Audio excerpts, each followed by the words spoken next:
días, hermanos, ¿cómo estamos? Muy bien. Muy bien. Me da gusto.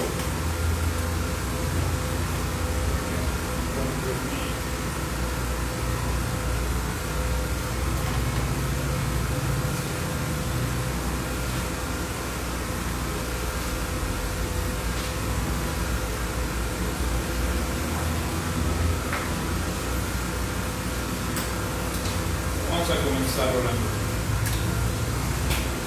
Padre bueno, te damos gracias porque nos permites hoy estar reunidos con tu pueblo en este lugar. Te damos gracias por todo lo que nos has enseñado en esta carta de Juan. Cosas que tú quieres que sepamos, que no ignoremos, que estas nos habilitan gozo, esperanza futura, poder sobre el pecado, saber que somos tuyos. Gracias, Padre, por estas cosas. Te pido que tu palabra hoy haga obra en nosotros, que nos haga crecer, nos haga amar, que confiar en ti, Padre. Habla a tu pueblo, úsame, Padre. Habla a tu pueblo, úsame.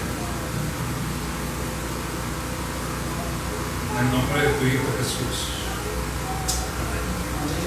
Bueno, finalmente estamos llegando al final de esta carta de Primera de Juan.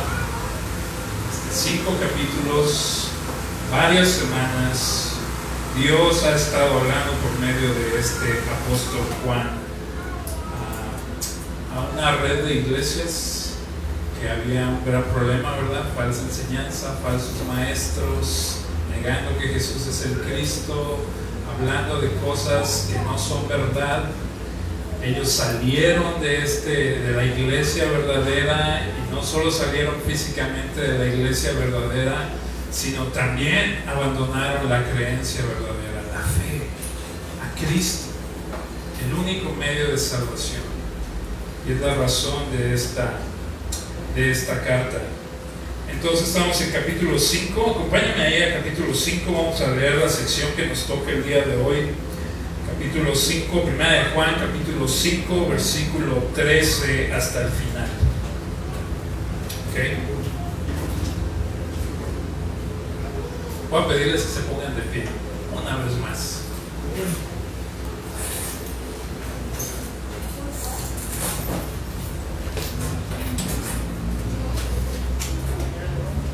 Quiero que lo leamos de una forma alternada.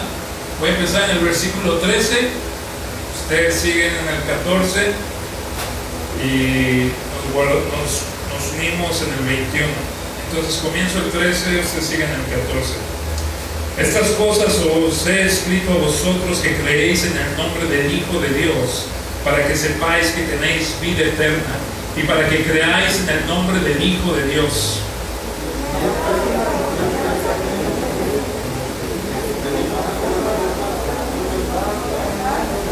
Y si sabemos que Él nos oye en cualquier cosa que pidamos, sabemos que tenemos las peticiones que les hayamos hecho.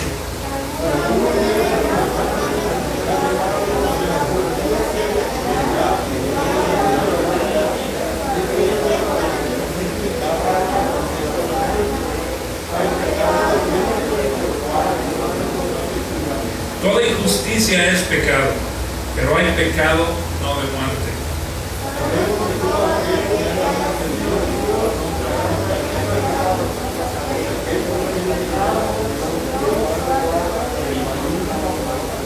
Sabemos que somos de Dios y el mundo entero está bajo el maligno.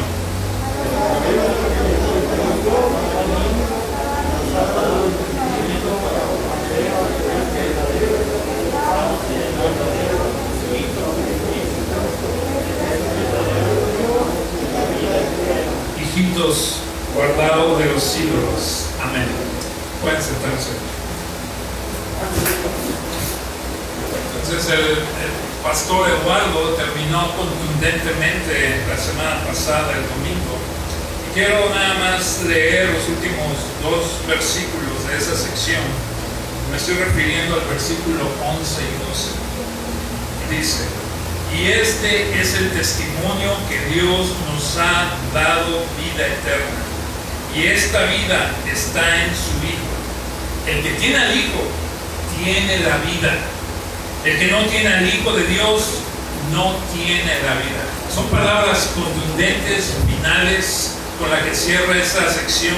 El que tiene al Hijo, tiene la vida. El que no tiene al Hijo de Dios, no tiene la vida. Y así es como finaliza esta carta. Y la siguiente sección es como un resumen de todo lo que ha estado hablando en esos capítulos anteriores. Y el versículo 13, si ves esta sección, pon atención, voltea a ver tu Biblia y trata de ver cuántas veces encuentras la palabra sabemos, o conocer, o confianza. Si volteas a ver, vas a ver varias veces esa palabra. De hecho, en la misma carta de 1 Juan aparece 39 veces esta idea de saber, de conocer. En esta sección que nos toca el día de hoy para cerrar, aparece 7 veces.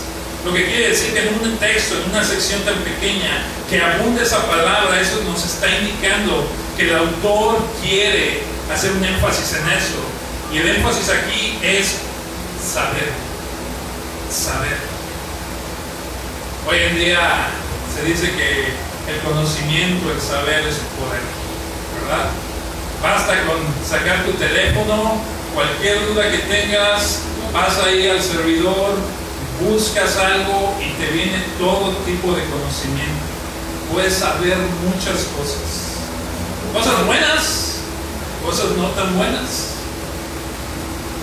Hay esto que se llama la desinformación, ¿no? Y esto se usa mucho en la política, donde el trabajo del rival es desacreditar al otro y empieza a dar conocimiento, pero que tal vez no es genuino, o que el propósito es engañar acerca del carácter de cierta persona o de cierta situación, ¿no? Cuando empieza estas, ¿cómo se llama esto? Cuando empiezan las campañas, ¿no? Recuerdo haber visto la vez pasada, ¿no? Hasta fotos, imágenes sacaban ahí enfrente del rival para desacreditarlo. Y esa es la desinformación. Entonces, el conocimiento es importante, ¿verdad? Saber cosas. Pero es interesante que ahora que pasó todo esto de COVID, o sea, esto movió todo, ¿verdad? Lo que creías que era seguro y constante llega a ser tambaleado por esta situación. Tal vez fue trabajo, tal vez fue la salud, tal vez relaciones debido a la presión de esta situación fueron separadas. Tal vez temores que no sabías que podías experimentar, los estás experimentando. Y te empiezas a preguntar qué va a pasar del futuro. ¿Algún día vamos a volver a la normalidad? Y son preguntas que tenemos y que queremos saber. Y muchas veces no tenemos esas respuestas. Pero el escritor de Juan, el escritor de la carta de Juan, o sea, Juan, él quiere que sepamos cosas que son seguras y que no cambian. Que no importa qué virus venga, no importa qué tragedia venga, no importa quién deje tu vida, estas cosas son seguras y puedes apostar tu vida en ellas. Entonces, en esta sección, el saber dominará esta sección final. Y vemos ahí como 7 veces la palabra saber. Y vemos esas cosas, ¿no? Él dice en el versículo 13, estas cosas os escribo a vosotros que creéis en el nombre del Hijo de Dios. Como sabemos, hay un grupo de personas que salieron de la iglesia, y no solo salieron de la iglesia, sino están tratando de sacar a otros de la iglesia, negando la persona de Cristo, su humanidad, las enseñanzas de Cristo. Y Juan quiere que sepan, estas cosas os he escrito a ustedes. Y aquí identifica su audiencia. ¿Para quién fue escrito eso? Para ustedes que creen en el Hijo de Dios. ¿Y qué es lo que quiere que sepamos? ¿O qué son estas cosas? O algunos dicen que es exclusivamente esa primera sección de capítulo 5, versículo 1 al 12. Y creo que eso es correcto, esas cosas, pero también incluye toda la carta. Y hay tres temas principales que vemos en toda esa carta. Uno de los temas es creer las cosas correctas acerca de Jesús, de su obra, acerca de nosotros mismos, acerca del futuro. La otra es obediencia. Pues la primera es creer las cosas correctas, la segunda es obediencia y la tercera es amor. Amar a Dios y amar a los hermanos de una forma práctica. Perdón. Y eso es lo que en la carta es lo que llegamos a ver, ¿no? Esos tres temas: conocer las cosas correctas, obedecer la palabra de Jesús y amar a Dios y amar al prójimo. Entonces Él quiere que recordemos que estas cosas fueron escritas para saber algo. ¿Y qué es esta cosa que quiere que sepamos? Voy a ver el texto. Para que sepáis que tenéis vida eterna y para que creáis en el nombre del Hijo de Dios. Entonces quiero hacerte una pregunta, no tienes que responder, pero si hoy Dios te juzgara, ¿qué crees que te va a dar? ¿Vida eterna o muerte eterna? ¿Cuál es tu certeza? ¿Tienes duda? ¿Estás seguro que irás al cielo? ¿En base a qué crees que irás al cielo? Hay estos hermanos que ahorita no recuerdo sus nombres, pero tienen un ministerio, y en este ministerio dice que ellos usan la ley para hablar a las personas, a ver si son buenas y ayudarles a ver que no son buenas. Ellos les hacen preguntas: ¿alguna vez has mentido? No, pues sí. Y esas son personas que dicen que son buenas, que van a ir al cielo. Pero cuando son confrontadas con la verdad de Dios, la ley de Dios, ellos mismos se dan cuenta que no son buenos. Y que si Dios los va a juzgar en base a su ley perfecta, les preguntan: ¿cómo crees que te va a juzgar Dios? Tú has confesado que eres ladrón y van por todos estos pecados, esta ley. Y ellos mismos acaban diciendo: no, pues me va a dar el infierno. Entonces, ¿en base a qué crees tú que tienes vida eterna? ¿Tienes la seguridad? Si tienes la seguridad, gloria a Dios. Y si no la tienes, es bueno también, porque el apóstol Juan quiere, primero, que si no sepas, por eso escribió el Evangelio, para que, dice, muchas cosas hizo Jesús, no, pero estas se escribieron para que creáis en el Hijo de Dios. Oh, ya se me olvidó. Vamos a hablar rápidamente. Nuestro pastor Juan 20. No tenía pensado ir ahí. Es 20.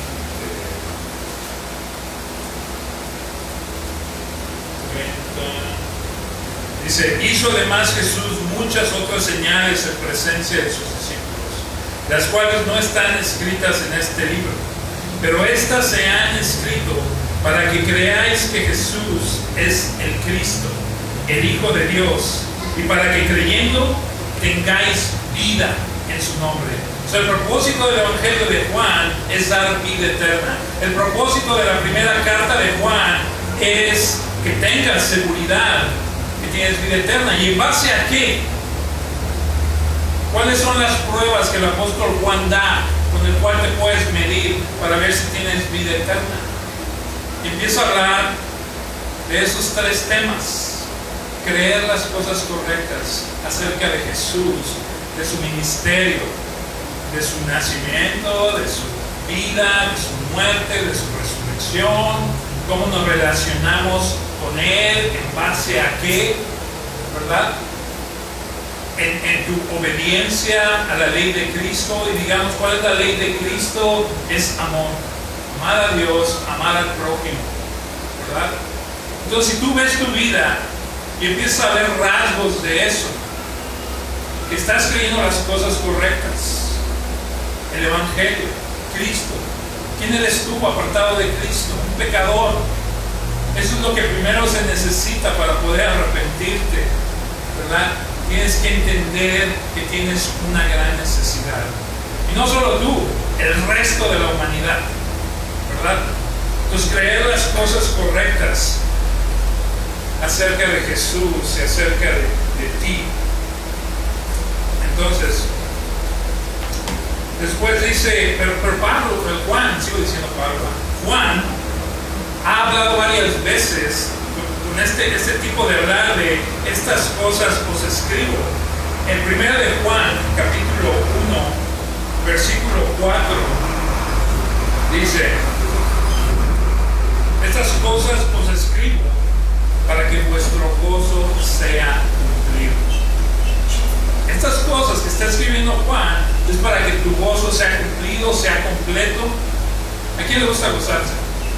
¿Te gusta gozarse? Siente bonito. La cosa es con qué te gozas, ¿verdad? Ese ahí es el problema. Dios nos creó para gozarnos, para disfrutar las cosas que Él ha creado, para disfrutarlo a Él por toda la eternidad. Pero vino el pecado y fracturó todo en nosotros. Y seguimos buscando lo mismo, gozo, adoración. El problema es que ya no lo buscamos en Dios, lo buscamos en las cosas creadas. Y cuando las cosas creadas en la forma natural empiezan a aburrirnos, entonces empieza uno a buscar en cosas no naturales, desviaciones. El punto de esto es que Dios te ha creado para gozarte. Y Juan dice que esto fue escrito para que tu gozo sea completo. Hace tiempo, cuando vivía en Estados Unidos, era parte de un grupo que no predicaban bien la palabra de Dios, que me llevó a creer cosas erróneas acerca de Dios, acerca de mí, acerca de mi futuro. Y tenía un constante temor. ¿Soy salvo? ¿Iré al cielo? Se nos ha dicho que nada más hay dos tipos de religiones, si queremos así llamarlo. Y una es la religión de las obras, ¿verdad? Algo que tú haces para ganarte lugar en el cielo. Algo que tú haces para hacer que Dios te vea y diga, ok, tú hiciste todo eso muy bien, tú vienes para acá conmigo. Esa es una. El otro es, me cuesta decirlo religión, pero estamos hablando en esos términos. La otra es religión de la gracia. Algo que Dios pide de ti, que no puedes hacer, que manda a alguien, su hijo unigénito, para hacer lo que tú y yo no podemos cumplir.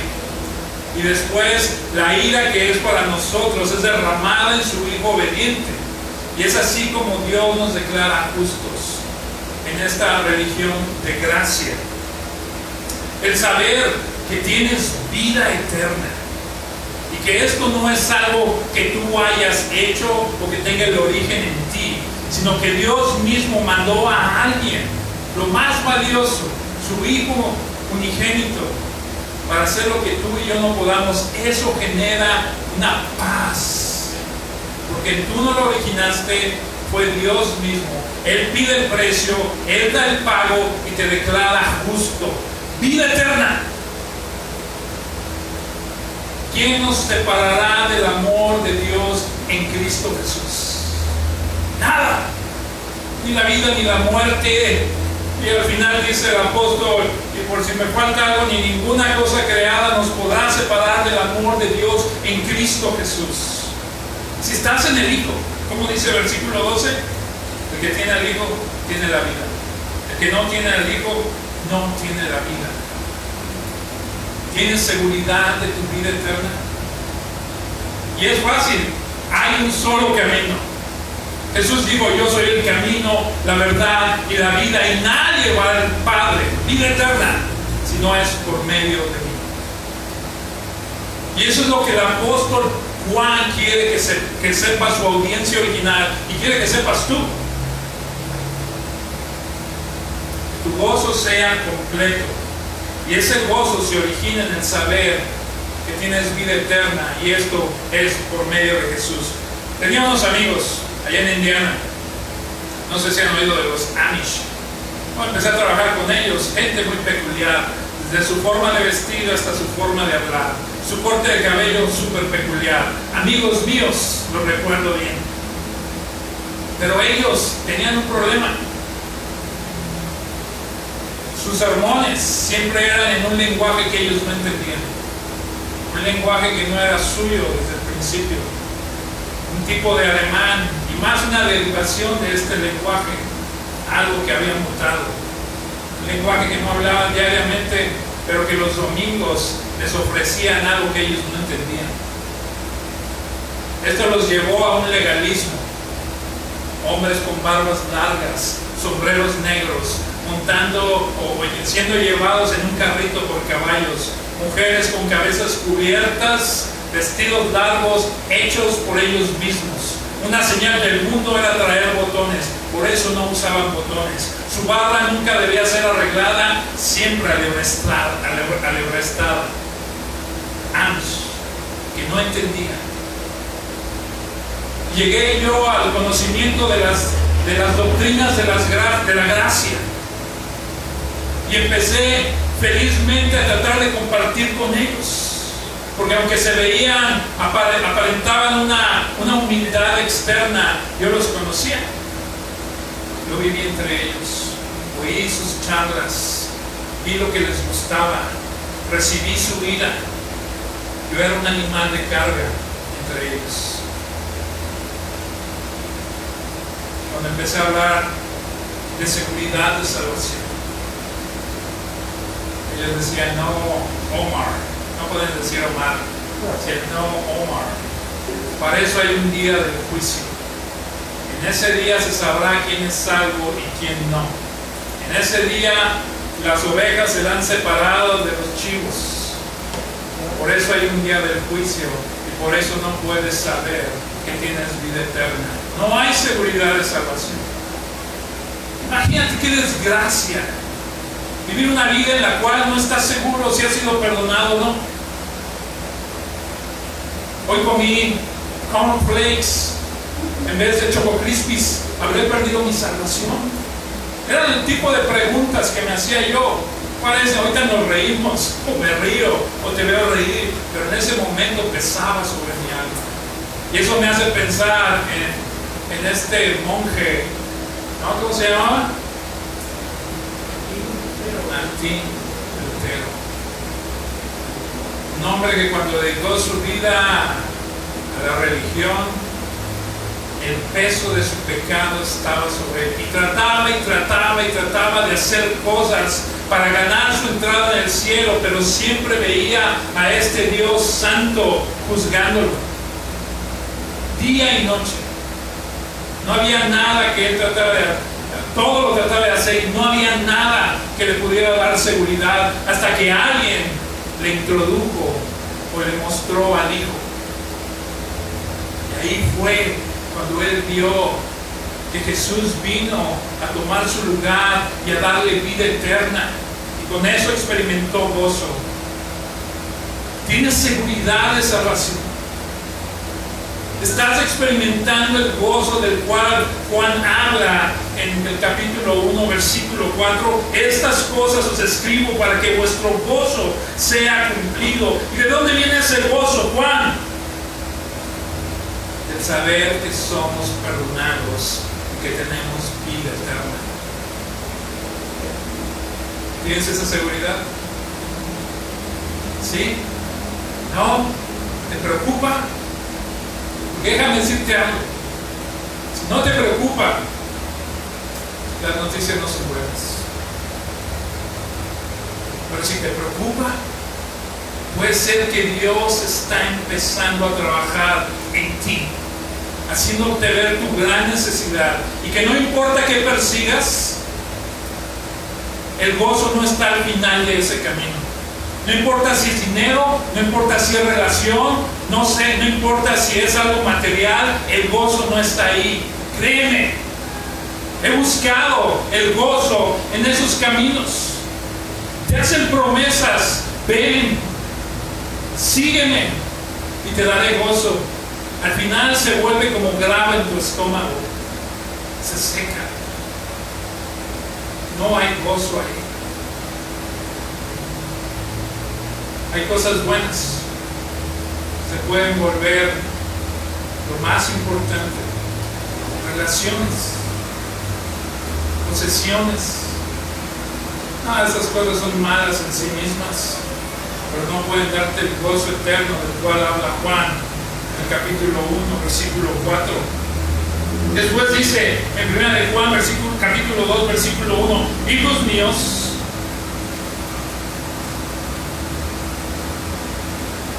estas cosas os escribo para que no pequéis. Y si alguno hubiera pecado, abogado tenemos para con el Padre a Jesucristo, el justo. El apóstol Juan espera que al escribir esto les dé poder para vencer el pecado. Tal vez tú has tratado por medio de las obras.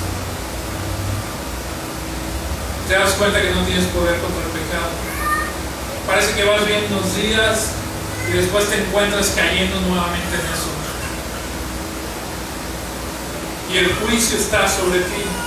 ¿No es así?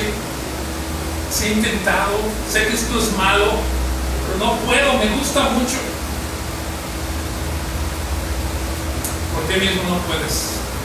Pero lo que ha escrito el apóstol Juan tiene ese propósito: vida eterna, gozo completo, poder sobre el pecado. Puedes ser libre del poder del pecado. No importa qué tan fuerte sea la sustancia, o qué tan fuerte sea el deseo carnal, o qué tan fuerte lo que sea, no importa, no tiene poder contra el Evangelio. Mira, te lo digo como alguien que se deleitó en el pecado. A mi corta edad empecé a consumir alcohol, después me llevó a drogas, después me llevó a otras cosas. Y las buscaba, mi vida se trataba de eso, me despertaba pensando en eso. Todo lo que hacía tenía que servir para yo experimentar ese momento de la droga o de la fiesta. No tenía oportunidad, yo no podía contra eso. Más adelante habla que el mundo entero está bajo el poder del maligno. Yo estaba bajo el poder del maligno. No vas a poder por ti mismo. Pero lo que ofrece Juan es vida eterna, gozo y victoria sobre el pecado. Él puede hacer eso por ti. Entonces Él espera eso, que al escribir esto ellos venzan al pecado. Pero quiero asegurarles algo: esto no está hablando de perfección. Está hablando de que si caes, ahí está Jesús, el justo, para librarte de todo pecado, para limpiarte. Entonces lo que está hablando no es de perfección, sino de un estilo de vida distinto, un caminar distinto, un caminar que antes se distinguía por andar en las tinieblas y que nos gozábamos en ello. Tal vez te sigues gozando en ello. Pero lo que ofrece Juan es un cambio de vida, salir de ese reino de las tinieblas al cual nos aferramos con todo nuestro ser, para ser puestos en el reino de luz, en el reino de su Hijo amado, como ciudadanos con beneficios, amados, con una naturaleza nueva, un destino distinto, vida eterna. En 1 de Juan, capítulo 2, versículo 12 al 13, dice: os escribo a vosotros, hijitos. Entonces estamos viendo, ¿verdad? Como en capítulo 1, capítulo 2, Juan está diciendo estas cosas tienen un propósito, ¿verdad? Os escribo a vosotros, hijitos, porque vuestros pecados os han sido perdonados por su nombre. Os escribo a vosotros, padres, porque conocéis al que es desde el principio. Os escribo a vosotros, jóvenes, porque habéis vencido al maligno. Os escribo a vosotros, hijitos, porque habéis conocido al Padre. Entonces, esta forma de expresarse también nos indica que Él sabe que a los que les escribe son genuinos cristianos. Ellos han sido perdonados. ¿Quién son perdonados? Únicamente los que han puesto su confianza en Cristo. Ellos conocen a Dios. ¿Te das cuenta que mucha gente dice que conoce a Dios? Pero eso no es posible. Si no estás en Cristo no puedes conocer a Dios. Ellos conocen a Dios. Esta es una señal de que ellos son genuinos cristianos. Ellos han triunfado sobre el maligno.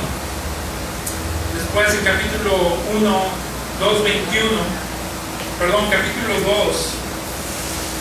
21 dice: no os he escrito como si ignoraseis la verdad, sino porque la conocéis, y porque ninguna mentira procede de la verdad. Entonces ellos son creyentes, y esta carta es para confirmarlos. Ellos ya han creído el Evangelio de Juan, ahora quiere confirmarlos con la epístola de Juan. Ahora vamos al versículo 26 del capítulo 2. Os he escrito esto sobre los que os engañan. Entonces aquí obviamente hay una amenaza, y Juan la sabe. Y el propósito de esta carta es también que ellos sean protegidos. ¿Y cómo son protegidos? Creyendo las cosas correctas, obedeciendo y amando a Dios y amando al prójimo. Y esto nos lleva a nuestra sección, que es 1 Juan capítulo 5 versículo 13. Y este verso es el que domina en la carta. Estas cosas os he escrito para que sepan que tienen vida eterna. Esto indica que pueden tener la vida eterna de Dios y aún así dudar. O sea que a mí me llegaron a decir que si no tenía la certeza, 100% la certeza de ser salvo, estaba perdido. Y así es como a veces funcionamos. A veces tropezamos. Hacemos algo que sabemos que no debemos hacer, e inmediatamente el juicio viene sobre nosotros. Nuestra conciencia nos condena, pero hacemos algo equivocado. En vez de ir hacia Jesús, corremos de Jesús para escondernos. Y Jesús está buscándonos para arreglar toda esta situación, y nosotros lo vemos como si fuera un monstruo que nos quiere destruir. Y ese es un gran problema. Eso evidencia que no conocemos bien a Dios, a Jesús, por medio de las Escrituras.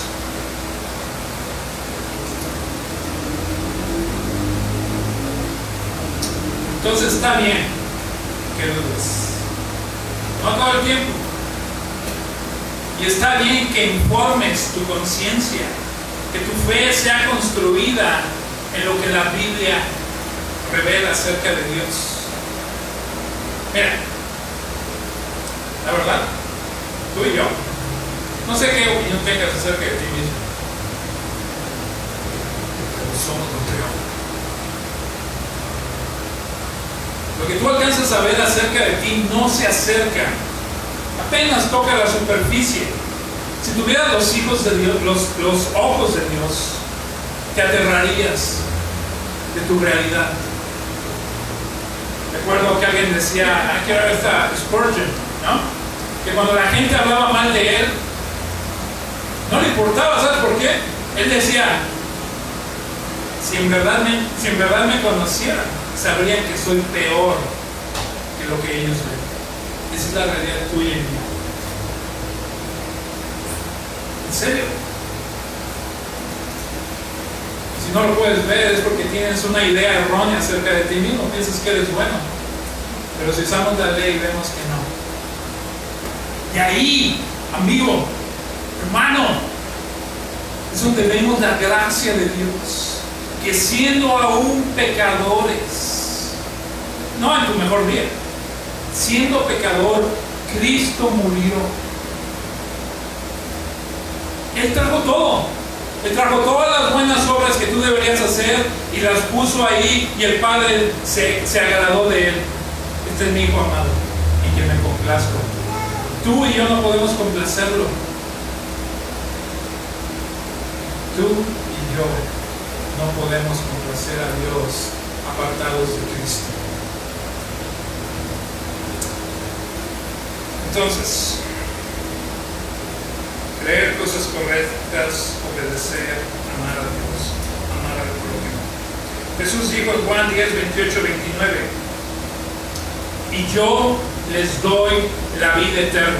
No es algo que tú encuentras, no es una montaña alta o un dragón que tengas que matar o algo así, que tengas que ser héroe para encontrar ese tesoro. No, Jesús dice, y yo les doy vida eterna, y no perecerán jamás, ni nadie los arrebatará de mi mano.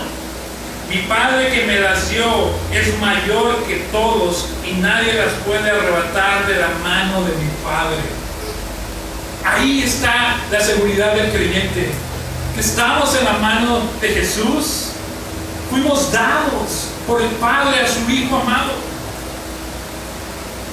y nadie puede arrebatarnos de la mano de Jesús. Es ahí donde se encuentra la seguridad. Este es el testimonio de Jesús. Entonces, por un lado estamos viendo que podemos saber que tenemos vida eterna, que esta vida eterna, si ha sido dada a ti, no está en riesgo, no la puedes perder, porque si no, no sería vida eterna, y su origen no está en ti, sino está en Él. Vimos ahorita el testimonio de Jesús. Segundo, podemos saber que Dios responde las oraciones. ¿Es común? ¿Es normal este tipo de lenguaje? Yo oro a Dios y Él me responde. Tal vez estamos acostumbrados a ese tipo de lenguaje, tal vez lo hemos escuchado mucho en América, pero esto no es normal. Que un pecador, una criatura que se ha rebelado contra el Dios creador del universo, se atreva a dirigirse a Él y que Él lo escuche. Eso no pasa. Tenemos que entender eso para apreciarlo. ¿Dónde fue el lugar donde la presencia de Dios se manifestó geográficamente en el planeta Tierra antes de la venida de Jesús? ¿A dónde va tu mente? Déjame oírte. ¿Ah? El tabernáculo. Romanos 10, el tabernáculo. Después de que Dios libera a su pueblo de Egipto con mano poderosa a través de las plagas que dejó caer sobre Egipto, y que esto lo hizo no solo para eso, sino para que todas las naciones alrededor vieran el poder de Dios y que se asombraran de este pueblo, que dijeran: ¿qué otro pueblo es tan sabio como este? ¿Y qué otro pueblo, su Dios, habita entre ellos? ¿Y por qué dice que habitaba entre ellos? Porque ese era el trabajo del tabernáculo.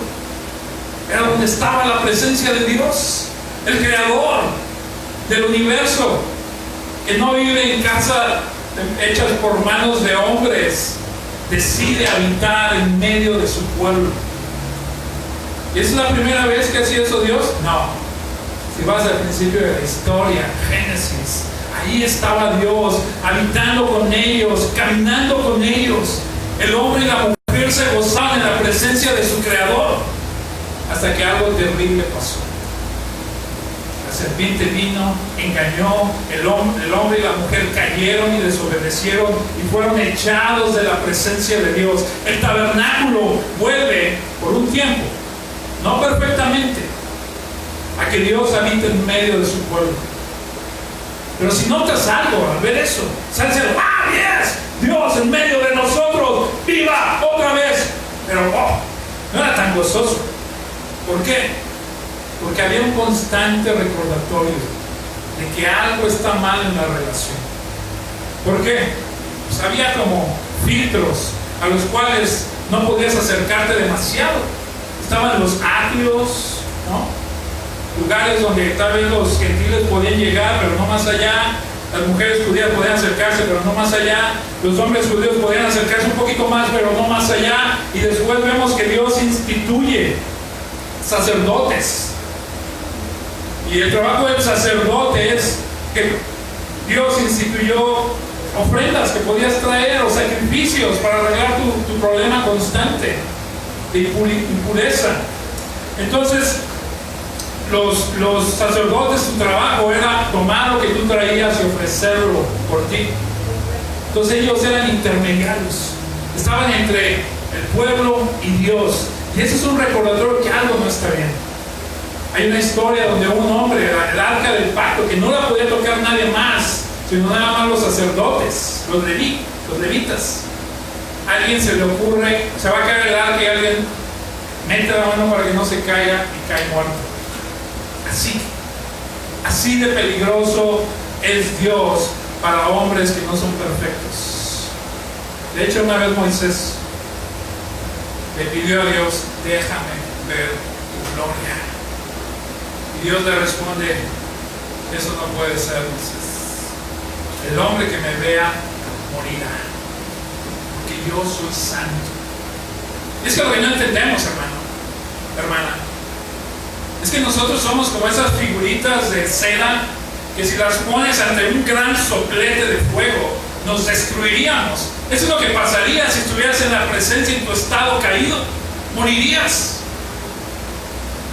¿Entiendes el gran problema? No hay justo ni aún uno solo. Y ese es nuestro gran problema. Entonces, la presencia de Dios se manifestaba en el tabernáculo, lo que después se volvió el templo, y vemos esta constante recordatorio de que hay problemas. Sí, Dios está aquí, pero es peligroso para mí acercarme lo suficiente, si me acerco más. Levítico 16 habla de esta celebración, el Yom Kippur. Era el día en que el sumo sacerdote, un descendiente de Aarón, podía entrar al lugar santísimo. Entonces estaban los atrios, ¿no? Estaba el tabernáculo o el templo, estaba dividido en dos áreas: el lugar santo y el lugar santísimo. El lugar santísimo es donde estaba la presencia de Dios. No te atrevas a meterte ahí. El sumo sacerdote podía entrar una vez. De hecho, los hijos de Aarón se atrevieron a hacer algo incorrecto y se metieron como Juan por su casa. Dios los mató. Después de un tiempo dice Dios a Moisés: Moisés, que Aarón no entre cuando quiera. Entonces le provee una forma de entrar, y esto requiere un sacrificio por él y su familia, y después por él y el pueblo. Y era como podía entrar a través de un sacrificio. Alguien debía morir en el lugar de él. Ese lugar era santificado por medio de ese sacrificio. Ese es el Yom Kippur. Por cierto, es una sombra de lo que habría de venir. El sacrificio perfecto. Jesucristo, el Cordero de Dios que quita el pecado. El escritor de los Hebreos habla que con un solo sacrificio Él acabó y se sentó. Los sacerdotes nunca se sentaban porque constantemente tenían que hacer sacrificios. ¿Por qué? Porque constantemente el hombre pecaba. Entonces, curiosamente viene un hombre, y este hombre empieza a hablar con Dios de una forma distinta. O sea, los mismos religiosos se asombraban, y de hecho lo veían como ofensivo que llamara a Dios su Padre. De hecho, una vez después de hacer un milagro dijo: Padre, yo sé que siempre me escuchas, pero digo esto en voz alta para que ellos sepan que tú me escuchas. Y este es Jesús, el Hijo. Él es el primer hombre que habla y Dios responde perfectamente.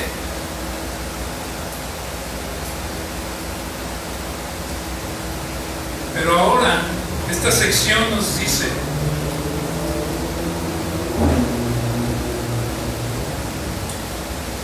y esta es la confianza que tenemos en Él, que si pedimos alguna cosa conforme a su voluntad, Él nos oye. Dios escucha la oración del justo. ¿Y quién es justo? Cuando hace unos momentos cité, nadie es justo, ni aun uno solo. Los que están en Cristo. Ha sido perdonado, ha sido justificado. Eres santo ante Dios por el hecho de estar en Cristo. Estas cosas os escribo para que tengan gozo, para que tengan vida eterna. para que tengan victoria sobre el pecado, para que sepan que yo los escucho. A veces puedes notar eso, ¿no? Cuando alguien viene a pedirte algo y no tiene mucha confianza, como que llega así, como que no te quiere ver a los ojos y anda así como que bailando el jarabe zapateado, ¿cómo se dice? Y de repente dice algo, ¿no? Y pues tal vez te sientes incómodo, ¿no? Porque no se atreve a pedirme eso, ¿no? Pero cuando tu hijo o tu hermano, tu mamá te pide algo, no llega así. Llega con total confianza, espero, porque hay una relación sana, ¿no? Amorosa, de servicio mutuo, ¿no? Que muestra el reino de Dios. Pero no pasa eso, ¿verdad? Mis hijos pueden acercarse y pedirme cosas, ¿verdad? Y no hay ningún problema. Lo que ese texto creo que dice es que una evidencia de que hay una relación buena entre tú y Dios, y esto es por medio de Jesús, es esa confianza. Y puedes acercarte al trono de la gracia, a donde hombre no se atrevía a entrar porque podía morir. Ahora en Jesucristo ese lugar ha sido abierto para los que están en Él. Y puedes llegar y pedir para ese día terrible. Tienes esa confianza porque estás en Cristo. ¿Ok? Entonces cuando yo leía ese texto que decía, puedes pedir todo lo que quieras y lo recibirás, yo decía, ¡wow, yeah! Y después leía, bueno, siempre y cuando sea conforme a mi voluntad. Así como que la fiesta se acababa y decía, ¡ah! Pero me pregunto, ¿por qué yo pediría algo que no es conforme a la voluntad de Dios? ¿Qué sería eso?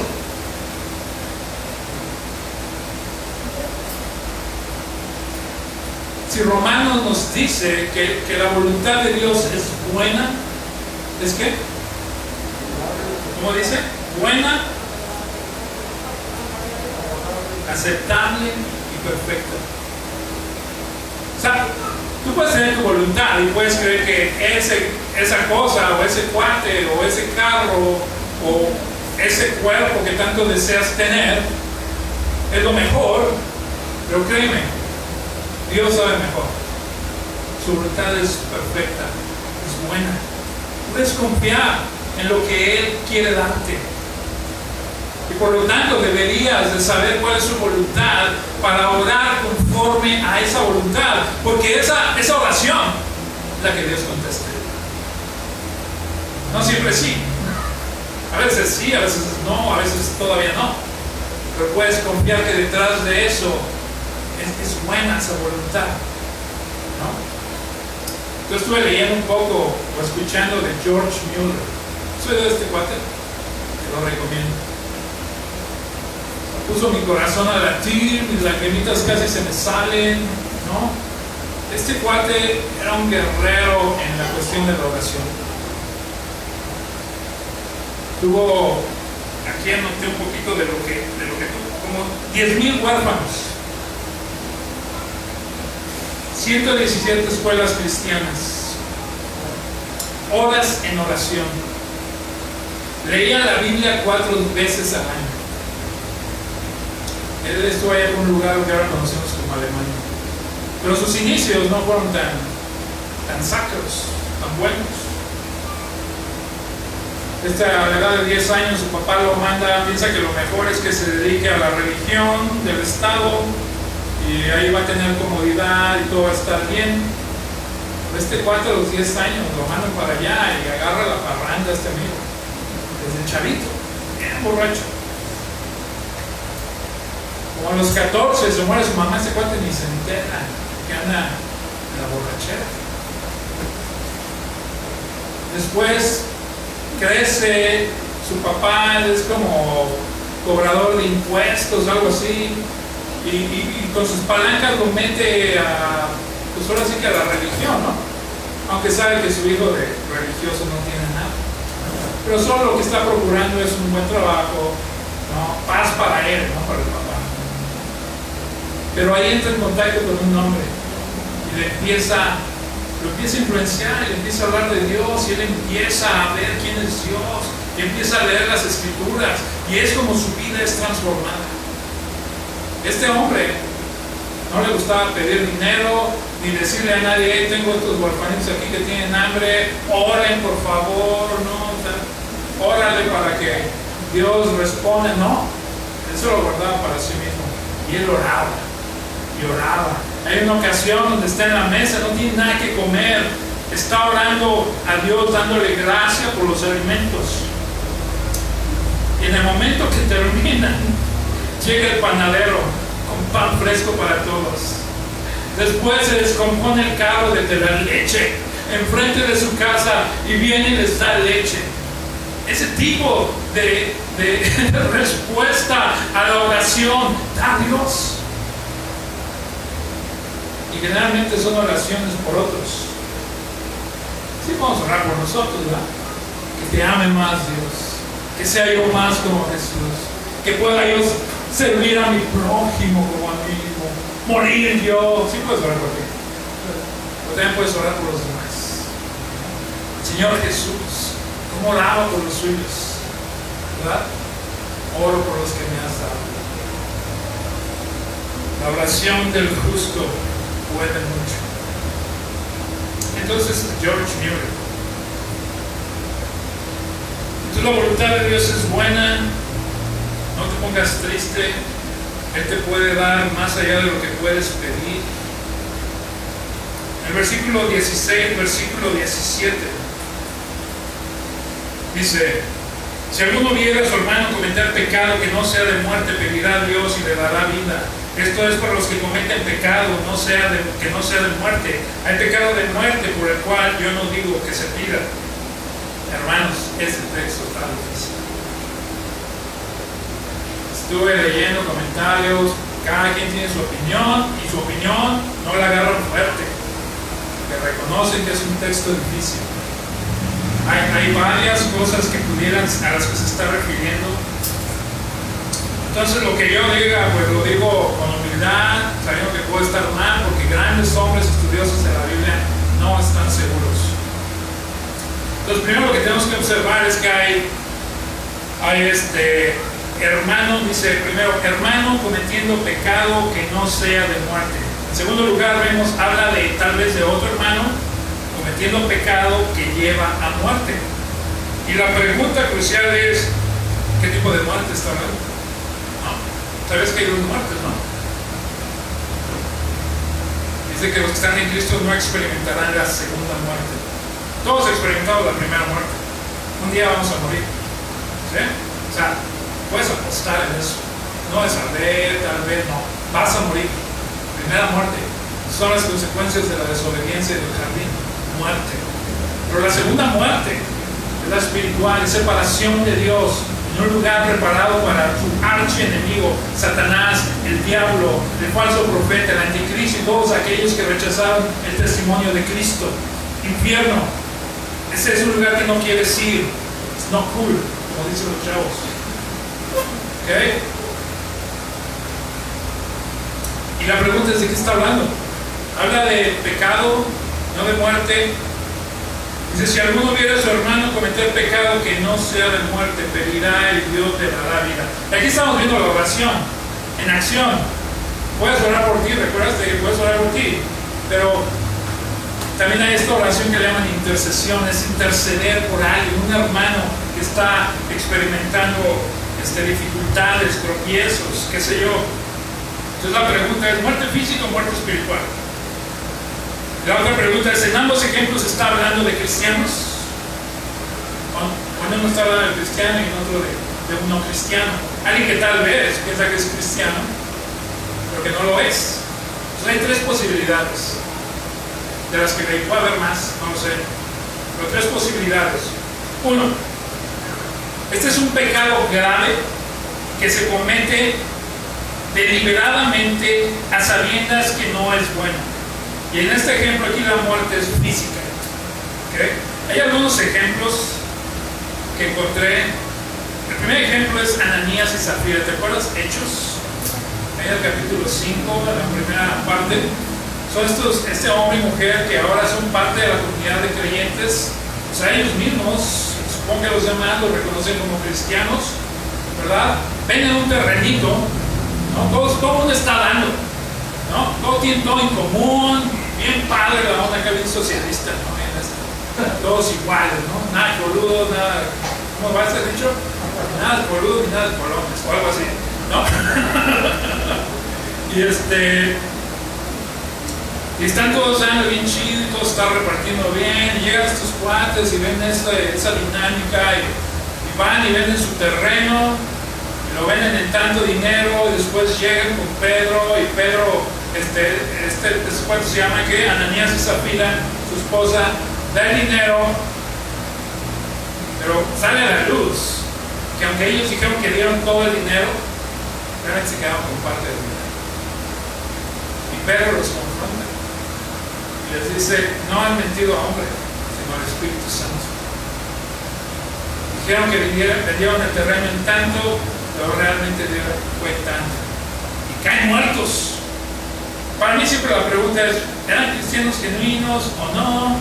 Bueno, la idea bajo esto es de que si eran genuinos, cristianos genuinos, y que debido a eso Dios se los llevó antes del tiempo. Esa es una postura, ¿okay? Después sale el hombre en 1 Corintios que toma a la esposa de su papá como su pareja, ¿no? Es otro ejemplo que vemos acerca de cómo lo entrega Pablo a Satanás. Cuando dice esa frase, la intención es de que sea la destrucción de su cuerpo, pero para que su alma no se pierda. Entonces es como una disciplina severa, fuerte, ¿verdad? Que tiene un propósito, y es que su alma no se vaya al infierno. Y después vemos otras citas como los abusos en la cena del Señor, en 1 Corintios, donde Pablo dice que muchos ya están dormidos a causa de cómo comieron indignamente la cena del Señor. Entonces algunos sacan de estas citas que tal vez Juan es lo que quiere decir. La segunda posibilidad es blasfemia contra el Espíritu Santo. Y eso lo vemos ahí en Mateo 12:32, en Marcos 3:29. Y esto habla de rechazar continuamente la verdad que el Espíritu Santo da testimonio. Eso lleva a una dureza del corazón, la cual oración no ayudará. Y básicamente lo que hacen estos cuates es que están atribuyendo las obras del Espíritu Santo por medio de Jesús, o a través de Jesús, a Satanás. Atención, que eso no es el Espíritu Santo, que es Satanás, ¿no? Algunos piensan que es eso. Y la tercera es rechazo total del Evangelio y de Cristo. Y si ves el contexto de la carta, hay unos apóstatas, ¿no? Hay un grupo de personas que dicen que son cristianos, que creen en Jesús y acaban abrazando una doctrina distinta, salen de ellos, el cual los llama anticristos, ¿no? Y puede ser que está hablando de esta gente, ¿no?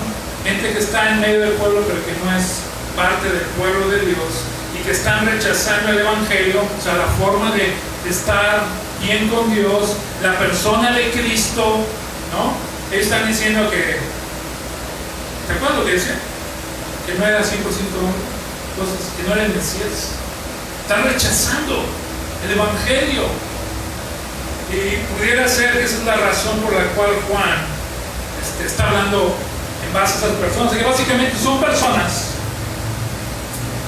La primera es un caso, cristianos que están intentando agradar a Dios por medio de Jesucristo, y de repente se caen, de repente meten la pata, se levantan orando, pidiendo ayuda, y Juan está diciendo: por eso oren.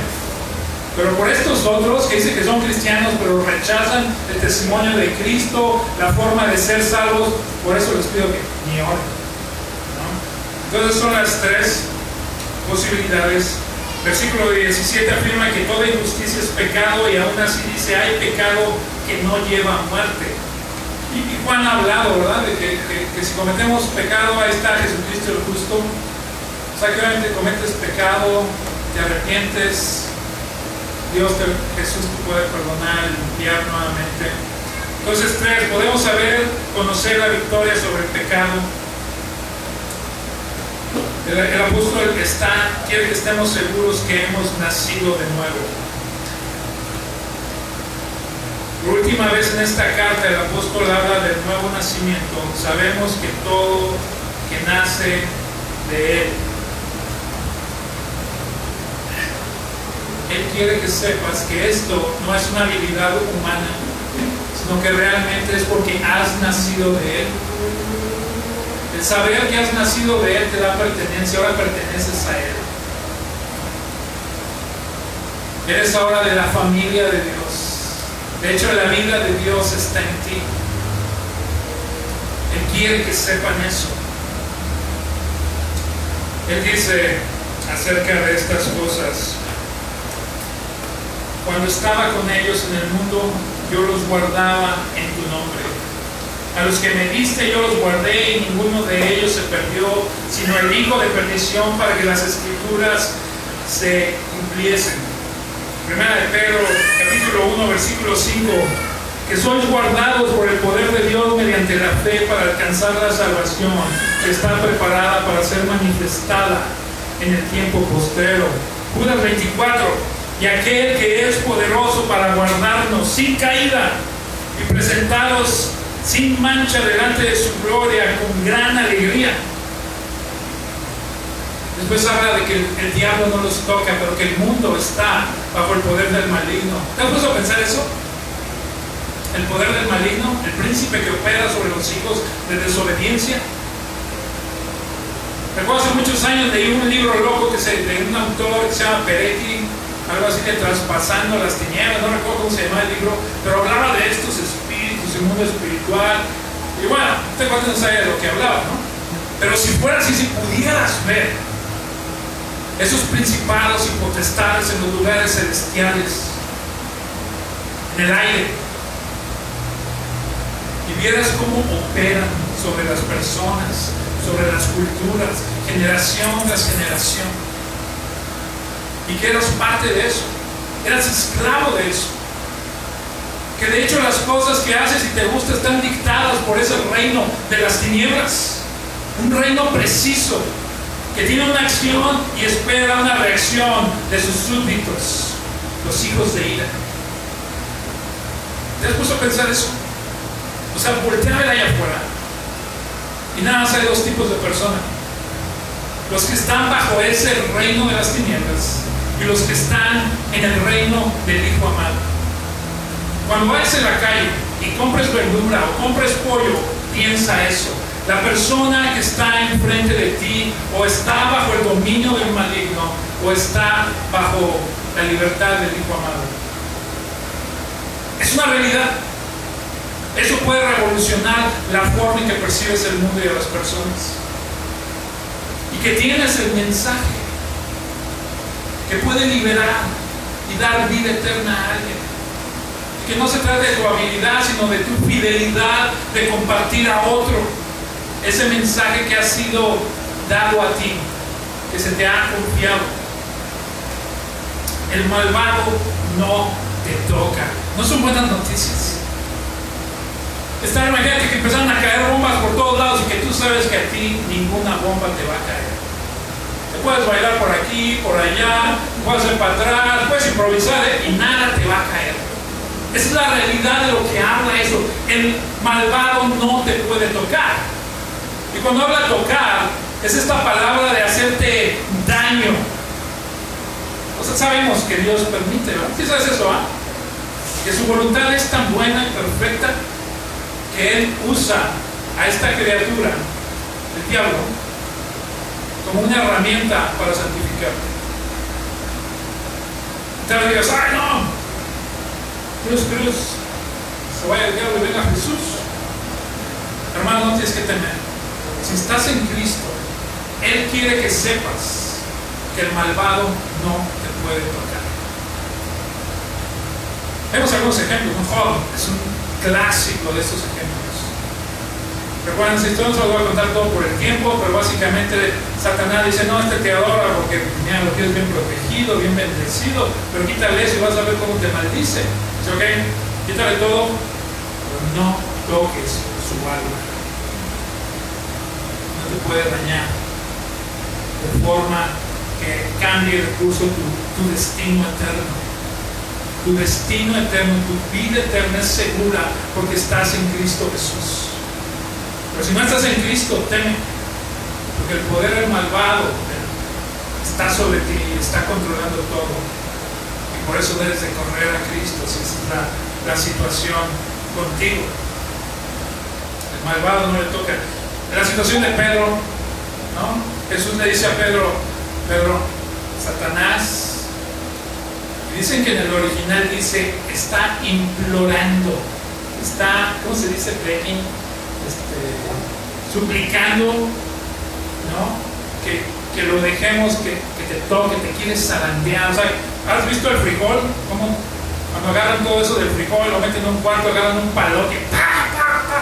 Y entonces la semilla del frijol empieza a caer, ¿no? Es lo que quería hacer. Es lo que hacían con el trigo allá en el mundo antiguo, ¿no? Y Jesús le dice, quiere agarrarte como piñata.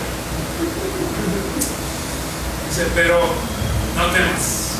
Yo he intercedido por ti. Satanás es usado, no debes de temer, ¿no? Porque lo que va a salir de ahí es una fe más purificada. Vas a confiar, vas a experimentar salvación en ese momento. Entonces no debemos de temer. Sabemos que pertenecemos a Dios, versículo 19. El contraste es que todo el mundo está bajo el maligno, pero nosotros somos de Dios. El enemigo no puede tocarnos. Juan termina su carta hablando de Jesús y su encarnación. Afirma que Jesús nos da el entendimiento. Eso es como un eco de Lucas 10:22, donde dice, todas las cosas me fueron entregadas por mi Padre. Este es Jesús. Todas las cosas me fueron entregadas por mi Padre. Y nadie conoce quién es el Hijo, nadie, sino el Padre. El Padre es el único que sabe quién es el Hijo, ni quién es el Padre, sino el Hijo, y aquel a quien el Hijo lo quiere revelar. Puedes conocer, uno de los propósitos también es que conozcas quién es Dios, y eso nada más puede ser dado a ti. No es un secreto, algo especial que haces, o bajo la luna llena y 3 gallinas negras y vas a recibir la revelación. Hace unos días estaba hablando con mi mamá, está en Ciudad de México, y dice que hay unas amistades con las que ella se está conviviendo y a ellos les gusta fumar el sapo. ¿Has oído eso? No. Bueno, resulta que en el desierto de Sonora hay un sapo así grandote. Este sapo, cuando aprieta ciertas glándulas, avientan un líquido. Este líquido lo procesan y hacen un tipo de cristal, y este cristal se lo fuman. Últimamente le han llamado que en esa sustancia está la molécula o la sustancia de Dios. Y básicamente dicen que lo que experimentas, lo experimentas 2 veces, el día que naces y el día que mueres. Hay algo que pasa químicamente en el cuerpo que les hace tener una experiencia fuera de este mundo, ¿no? Gente va para ser librado de adicciones, ¿no? Fumando el sapo. Estas personas, mi mamá me dijo, esta persona dice que es ateo, pero desde que fumó el sapo cree en Dios. Digo, bueno, esa es su experiencia, lo respeto, no quiero ser no respetuoso, pero la Biblia dice que la única forma de conocer a Dios, conocer al Hijo, es si ellos se revelan a ti. Y que de hecho que los que están en Cristo, los que han sido redimidos, los que tienen vida eterna, los que experimentan victoria sobre el pecado, los que el diablo no los puede tocar, pueden saber esto, porque ha sido revelado a ellos por medio del Padre, por medio del Hijo. Entonces esto habla de que hay un Dios verdadero, ¿no? Y eso implica que hay un Dios falso. Para terminar, la última parte dice: hijitos, guardados de los ídolos. Amén. Eso se ve medio raro. Cuando lees todo va muy bien, el versículo 20, no, el 19, el 20, pero sabemos que el Hijo de Dios ha venido y nos ha dado entendimiento para conocer al que es verdadero, y estamos en el verdadero, en su Hijo Jesucristo. Este es el verdadero Dios y la vida eterna. Todo va bien. No, sí, por medio de Cristo puedo conocer al Dios verdadero. Él es el verdadero. Y de repente dice: hijitos, guardados de los ídolos. Amén. Vámonos. Como que algo no encaja así como muy orgánicamente ahí. Pero te pones a pensar, hay unos que están promoviendo un Cristo distinto, un evangelio distinto, un Dios distinto. Eso se llama idolatría. Hacer un Dios conforme a tu mentalidad o algo que se parece a ti, alguien con quien estás contento, ¿no? Yo creo por eso Santa Claus tuvo tanto pegue en el mundo, ¿no? Porque es bonachón, no siempre me da lo que quiero, lo que le pido, ¿no? Es un ídolo, ¿no? Entonces, si hay un Dios verdadero que ha sido dado a conocer con nosotros, tenemos que tener cuidado de no crearnos falsos ídolos. Hay un libro muy cerca de mi corazón de Tim Keller que habla acerca de idolatría, ¿no? Los dioses falsos. Y él habla en este libro de que hay tantos ídolos, ¿no?, en el mundo antiguo, a la cual era algo que hacían de piedra, de madera o qué sé yo, al que se inclinaban. Pero hoy en día no tenemos tal vez necesariamente un ídolo al que nos inclinamos, aunque algunos sí, ¿verdad? Pero que los ídolos del corazón son todas esas cosas que pueden ser buenas o malas, pero que tú les das unas proporciones mesiánicas. Y esto quiere decir que tú pones todo tu dinero, toda tu esperanza en adorar ese ídolo porque sabes que te va a salvar. Mesiánicas proporciones. Pueden ser cosas buenas, pueden ser malas, puede ser una pareja, ¿no? Puede ser cosas materiales, puede ser la familia, puede ser tu salud, ¿no? Ejercicio. Están eso de que me van mis calorías, ¿no? Me he hecho unos tacos ayer, necesito quemar más, ¿no? Y que cuando las calorías se disparan y la lonja empieza a salir, su gozo decae. ¿Por qué? Porque ese es su ídolo. Pueden ser cosas buenas, pero el punto es de que no pueden darte lo que solo Dios te quiere dar. Y ese es el propósito de que fuimos creados para adorar a alguien mayor que nosotros, y que esa es la razón por la cual gente va a lugares, a las grandes montañas, a los grandes hoyos en la tierra, el Gran Cañón, etc. Porque al estar enfrente de algo gigante y te da ese sentimiento de ser pequeño, algo tiene sentido por unos instantes. Y lo que se traduce es de que fuiste creado para adorar algo mayor que tú.